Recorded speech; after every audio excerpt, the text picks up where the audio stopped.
Hey guys, this is Justin with KnSgames, and today I'm bringing you my guide on how to play Janna. The first thing I want to talk about is Janna's skill set. Her passive, Tailwind, gives your entire team a move speed buff. I would argue that this is the best passive in the game. There are a couple other ones that are comparable to it, but this one is just amazing. Her Q is called Howling Gale. You're going to summon a tornado to target location that you can let go instantly, or you can charge up for some extra damage. Anyone it hits will get knocked into the air. Her W is called Zephyr. It gives her a move speed buff, and she can throw the bird at someone, and they'll get slowed for a small amount of time. You can use her W with her Q really easily to slow them and then get a free knock-up and secure a kill or force summoner skills. Her E is called Eye of the Storm, and what this does is places a shield on yourself or an ally that also gives you a damage boost. If the shield breaks, you'll still keep the damage boost for the duration.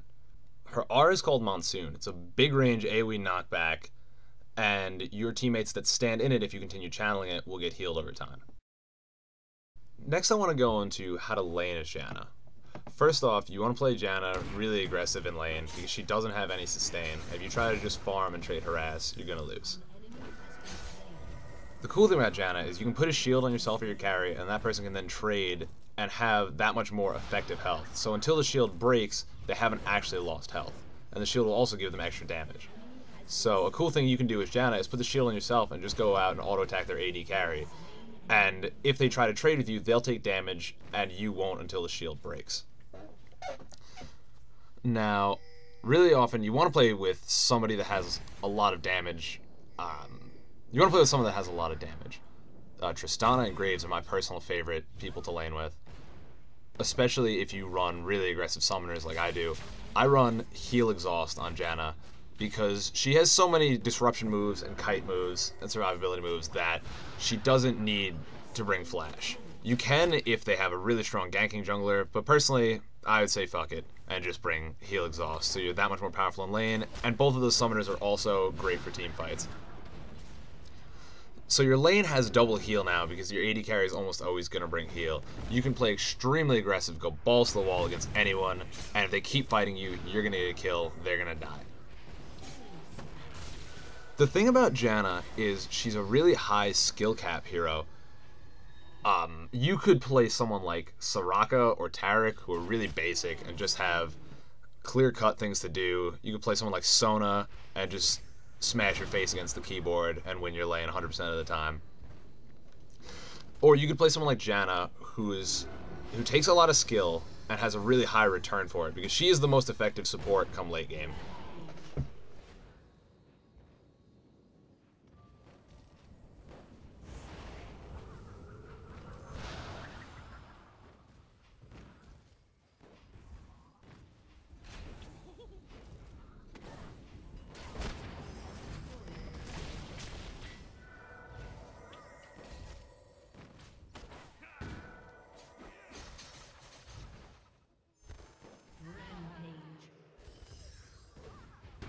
When it comes to teamfight time, Janna is the ultimate comeback hero. If suddenly the enemy team crashes on you and starts AoEing, ulting your entire team, you have your ulti and you just blow them all away, and you can reset the teamfight, or you can just run, pop your Shurelya's, and if they keep trying to chase you, you have a slow, you have an AoE knock-up, you can shield whoever's getting damaged. Now, Janna is great for baiting, especially in lane. If someone's about to die, your AD carry jukes into a bush, you put a shield on them, their team runs into the bush, suddenly they get knocked up, your AD carry gets healed, you blow exhaust, and they die.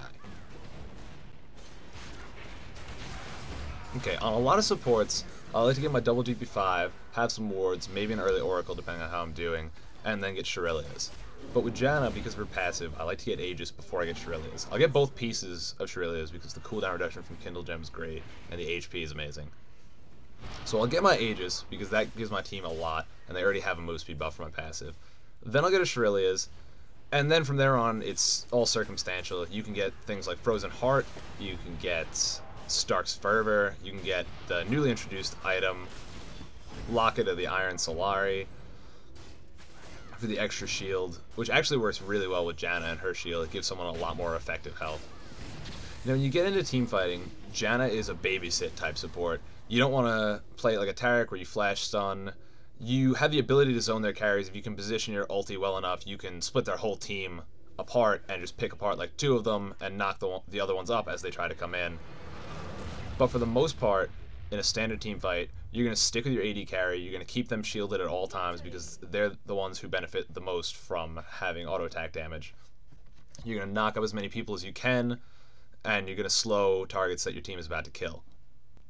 The last thing I want to talk about is runes and masteries you run for Janna. There's 2 very, very different mastery setups you can run. First, I'm going to go into what you take no matter what, and then I'll go into each one specifically. You're always going to have your improved summoners, so your exhaust and your heal, or your exhaust and your flash. Next, you're going to take 8 points in utility no matter what. The flash is 1 point. You can take the mana per level or the reduced time dead, and the mana regen or move speed. Those are both preference. Next is the full defensive mastery. You'll take the armor, the HP, the regen, the cooldown, and everything else you take in the tree besides the 21-point mastery is up to you. You can take minion damage, you can take magic resistance, you can take reduced damage, you can take siege commander, which reduces turret armor. Those don't matter that much. Those ones aren't going to change a lot. You can take initiator. Initiator is actually a pretty good one. 3% move speed when above 70% health. Now, the other mastery setup is full utility. You're still going to take the 8 points in the defensive tree. You're going to take the improved heal, the armor, and the HP per level. Now, you're going to go into the utility tree, and you're going to take the mana per level and 1 point in reduced time dead, or vice versa. You can take 1 in the mana per level and 3 in the reduced time dead. The next part of the tree, you're going to take the full 4 points in swiftness. You're going to take the mana regen, both of the gold masteries, and then again, you get the choice between the experience, the health regen for mana, and the CDR. And again, I would recommend the CDR. And then you take your 21-point mastery. When it comes down to runes, I run pretty aggressive runes. I always run armor yellows. I can't think of one page in my rune book that I don't have armor yellows. I would take the GP5 quints. For reds, you can take any sort of runes. You can take armor, which is great.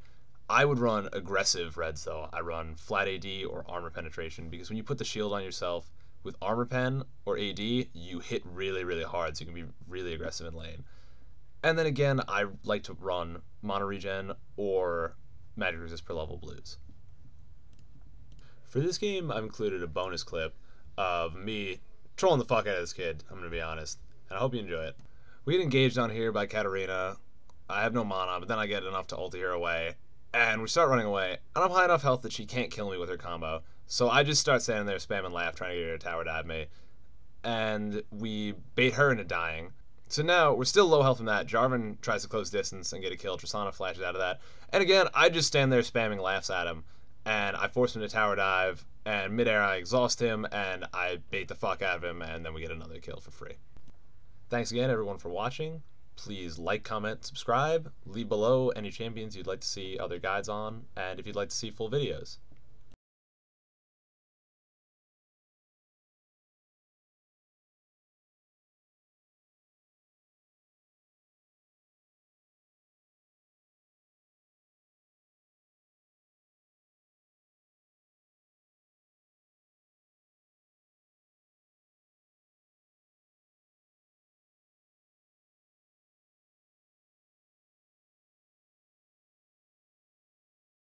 Hey guys, hope you liked the video. If you want to see the how-to Alistar guide, click right here.